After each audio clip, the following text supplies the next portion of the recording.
Friends ఇది IQ Z9X 5G mobile. ఈ మొబైల్లో హైలైట్ వచ్చేసి ప్రాసెసర్ అనమాట. ఈ మొబైల్ మనకి స్నాప్డ్రాగన్ 6 Gen 1 ప్రాసెసర్తో వస్తుంది. ఇదే ప్రాసెసర్ని మనకి ఇంతకుముందు 18 నుండి 20 వేలలో వచ్చే మొబైల్స్లో అయితే యూజ్ చేశారు. బట్ ఇప్పుడు మనకి ఇది బడ్జెట్లోనే తీసుకొచ్చారనమాట. 12 నుండి 15 వేల రూపాయల బడ్జెట్లో స్నాప్డ్రాగన్ 6 Gen 1తో వస్తున్న ఒకే ఒక మొబైల్ ఐక్యూ Z9X మొబైల్ అనమాట. ఇప్పుడు ఈ వీడియోలో ఈ మొబైల్ని అన్బాక్స్ చేసి కంప్లీట్ రివ్యూ అయితే చూద్దాం. దానికన్నా ముందు మీకు స్క్రీన్ పైన ఈ మొబైల్ స్పెసిఫికేషన్స్ అన్నీ కనిపిస్తున్నాయి చూడండి. ఈ మొబైల్ మనకి స్నాప్డ్రాగన్ 6 Gen 1 ప్రాసెసర్తో వస్తుంది. 6.72 inches 120Hz full HD plus LCD డిస్ప్లేతో వస్తుంది. 6000 mAh battery, 44 watt fast charging సపోర్ట్తో వస్తుంది. And back side dual camera సెటప్తో వస్తుంది. 50 megapixel main camera sensor and 2 megapixel depth సెన్సర్తో వస్తుంది. 8 మెగాపిక్సెల్ ఫ్రంట్ ఫేసింగ్ కెమెరా అయితే ఉంటుంది. And IP64 dust and water రెసిస్టెంట్తో వస్తుంది. ఇవి ఈ మొబైల్ స్పెసిఫికేషన్స్ అయితే. ఇంకా అన్బాక్సింగ్ చూసుకుంటే ఫ్రెండ్స్ ఇది ఐక్యూ Z9X 5G బాక్స్ అయితే. బాక్స్ ఫ్రంట్లో మనకి ఐక్యూ బ్రాండింగ్ అని కనిపిస్తుంది. అండ్ బాక్స్ బ్యాక్ సైడ్ చూసుకుంటే కొన్ని టెక్నికల్ డీటెయిల్స్ అయితే కనిపిస్తున్నాయి మొబైల్కి సంబంధించినవి. అండ్ బాక్స్ ఓపెన్ చేయగానే మనకి మొబైల్ ఫోనే ఉంది. అండ్ ఇంకా బాక్స్లో రిమైనింగ్ కంటెంట్స్ చూసుకుంటే 44 వాట్ ఫ్లాష్ ఛార్జింగ్ అడాప్టర్ అయితే వస్తుంది. And Type A to Type C charging cable ఉంటుంది. అండ్ ఒక సిలికాన్ ట్రాన్స్పరెంట్ కేస్ వస్తుంది. అండ్ ఇంకా ఒక warranty card, quick start guide ఇవి ఉంటాయి. అండ్ ఇంకొకటి సిమ్ ఎజెక్టర్ పిన్ అయితే ఉంటుంది అనమాట. ఇవి బాక్స్లో వచ్చే కంటెంట్స్. ఇంకా మొబైల్ డిజైన్ చూసుకుంటే మొబైల్ బ్యాక్ సైడ్ మనకి మొత్తం మ్యాట్ ఫినిషింగ్తో అయితే వస్తుంది. మీరు స్క్రీన్ పైన చూడొచ్చు. సైడ్ అంతా మనకి పాలికార్బోనేట్ ఫ్రేమ్తో అయితే వస్తుంది. ఫిజికల్ ఓవర్ గురించి మాట్లాడుకుంటే బ్యాక్ సైడ్ మనకి డ్యూయల్ కెమెరా సెటప్ కనిపిస్తుంది. అండ్ ఐక్యూ బ్రాండింగ్ అయితే కనిపిస్తుంది. డౌన్లో స్పీకర్ గ్రిల్ ఉంది, Type C పోర్ట్ ఉంది. అండ్ ఒక మైక్ కనిపిస్తుంది. దాని పక్కన 3.5mm జాక్ అయితే ఇచ్చారు. అండ్ లెఫ్ట్ సైడ్ చూసుకుంటే మనకి సిమ్ ట్రే ఒకటే కనిపిస్తుంది, ఇంకేం లేవు left side.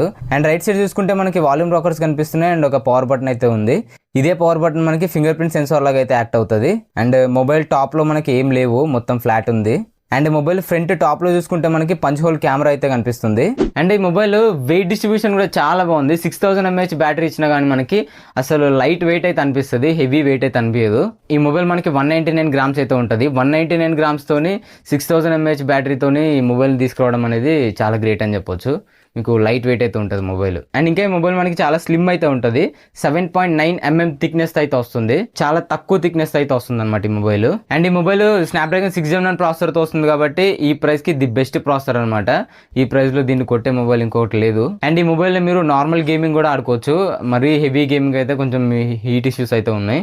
But normal gaming ఏం పర్లేదు, ఆడుకోవచ్చు. అండ్ ఇందులో Antutu స్కోర్ చూసుకుంటే 5,65,000 ప్లస్ అయితే క్రాస్ అవుతుంది. పర్లేదు, ఈ ప్రైస్ కి ది బెస్ట్ Antutu స్కోర్ అయితే చేసింది. సో మీకు పర్ఫార్మెన్స్ లో ఎట్లాంటి ఇష్యూ అయితే ఉండదు. మీరు హెవీ యూజర్ అయినా నార్మల్ యూజర్ అయినా అంతగా ల్యాగ్స్ అయితే ఏం నోటీస్ చేయరు. బట్ మరీ హెవీగా గేమ్స్ ఆడితే మాత్రం మీకు ఫ్రేమ్ డ్రాప్స్ అయితే వస్తాయి. అండ్ ల్యాగ్స్ కూడా కొంచెం అయితే నోటీస్ చేస్తారు. అండ్ ఈ మొబైల్ మనకి ఫుల్ హెచ్డీ ప్లస్ ఎల్సీడీ డిస్ప్లేతో వస్తుంది కదా. సో కలర్స్, సాచురేషన్స్ ఓకే బాగానే ఉన్నాయి. అండ్ ఈ ప్రైస్లో మనం ఎల్ఈడి ఎక్స్పెక్ట్ చేస్తే మాత్రం ప్రైస్ ఎక్కువైపోయేది. అంతే, ఇంకా అన్ని బాగున్నాయంటే ఏదో ఒకటి అయితే మైనస్ ఉంటుంది. ఇందులో మనకి AMOLED డిస్ప్లే అయితే ఒకట్లేదు. AMOLED డిస్ప్లే ఉంటే మాత్రం ఆల్రౌండర్ మొబైల్ అయిపోయింది అనమాట. అండ్ ఇది ఎల్సీడీ డిస్ప్లే కాబట్టి మనకి డీప్ బ్లాక్స్ అయితే ఉండవు. అండ్ ఇంకా ఈ మొబైల్ మనకి 1000 nits పీక్ బ్రైట్నెస్ అయితే వస్తుంది. సో మీరు ఈ మొబైల్ని సన్లైట్లో యూజ్ చేసినా మీకు డిస్ప్లే విజిబిలిటీ అనేది క్లియర్గా ఉంటుంది. సో పర్లేదు, 12,000 రూపాయల బడ్జెట్లో డిస్ప్లే అయితే బాగానే ఉంది. మీరు ఎక్కడ కూడా డిసప్పాయింట్ అవ్వరు, వర్త్ అని చెప్పొచ్చు. అండ్ ఇంకా ఈ mobile battery and fast charging విషయానికి వచ్చేస్తే ఈ మొబైల్ మనకి 6000 mAh బ్యాటరీతో వస్తుంది. 44 వాట్ ఫాస్ట్ ఛార్జింగ్ సపోర్ట్తో వస్తుంది కాబట్టి మీరు హెవీగా యూజ్ చేసిన మీకు 1 డే అయితే ఈజీగా వస్తుంది battery life. And screen on time చూసుకుంటే మీకు 9 to 10 hours అయితే వస్తుంది ఖచ్చితంగా. అండ్ మీరు నార్మల్ యూజర్ అయితే మీకు 2 days అయితే ఖచ్చితంగా వస్తుంది బ్యాటరీ లైఫ్. అండ్ ఈ మొబైల్ 44 వాట్ ఫాస్ట్ ఛార్జింగ్ సపోర్ట్తో వస్తుంది కాబట్టి 1 hour 35 minutes 36 minutes అయితే టైం తీసుకుంటుంది ఫుల్ ఛార్జ్ అవ్వడానికి, ఎందుకంటే 6000 mAh బ్యాటరీ కాబట్టి.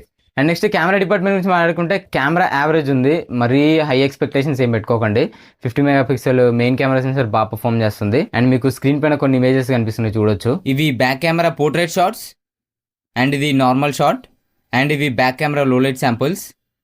అండ్ ఫ్రంట్ 8 మెగాపిక్సెల్ ఓకే పర్లేదని చెప్పొచ్చు. బట్ 16 మెగాపిక్సెల్ కెమెరా ఇస్తుంటే బాగుండేది ఇంకా. అండ్ స్నాప్చాట్లో కానీ ఇన్స్టాగ్రామ్లో కానీ ఫిల్టర్లు పెట్టుకుని ఫోటోస్ దిగుతామంటే వాళ్ళకి మొబైల్ బాగా సెట్ అవుతుంది. అండ్ ఫ్రంట్ కెమెరా శాంపుల్స్ కూడా మీకు స్క్రీన్ పైన కనిపిస్తున్నాయి చూడొచ్చు. ఇవి front camera normal shots, and ఇది front camera portrait shot, and ఇది low light normal shot, and ఇది front camera low light portrait shot.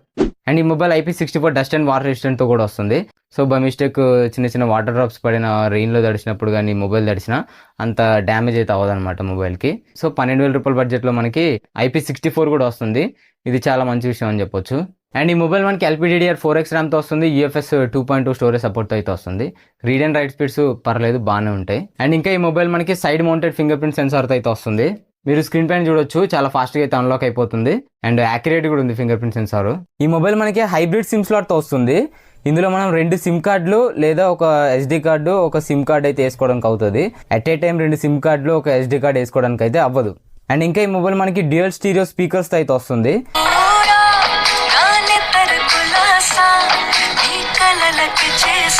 ఇందులో మనకి 300 వాల్యూమ్ వరకు అయితే ఉంటుంది. బట్ 300లో వింటే అంత క్లియర్గా అయితే ఉండదు అనమాట సౌండ్. 200 వాల్యూమ్లో మాత్రం చాలా బాగుంటుంది సౌండ్ అవుట్పుట్. సో మీ బడ్జెట్ 12 నుంచి 13,000 అంతకు మించి నేను పెట్టలేను అనుకుంటే అక్కడ మీకు ఇదే బెస్ట్ ఆప్షన్ అవుతుంది. ఇంకా ఏ మొబైల్ జోలికి అయితే వెళ్ళకండి. 12 నుండి 13,000 బడ్జెట్లో ది బెస్ట్ మొబైల్ అనమాట. సో ఖచ్చితంగా తీసుకోండి. సో ఇది friends IQ Xeno Next 5G review అయితే. ఈ వీడియో మీకు నచ్చితే లైక్ బటన్ ప్రెస్ చేయండి. అండ్ ఇలాంటి మరిన్ని ఇన్ఫర్మేటివ్ వీడియోస్ కోసం మన ఛానల్ని సబ్స్క్రైబ్ చేసుకోండి.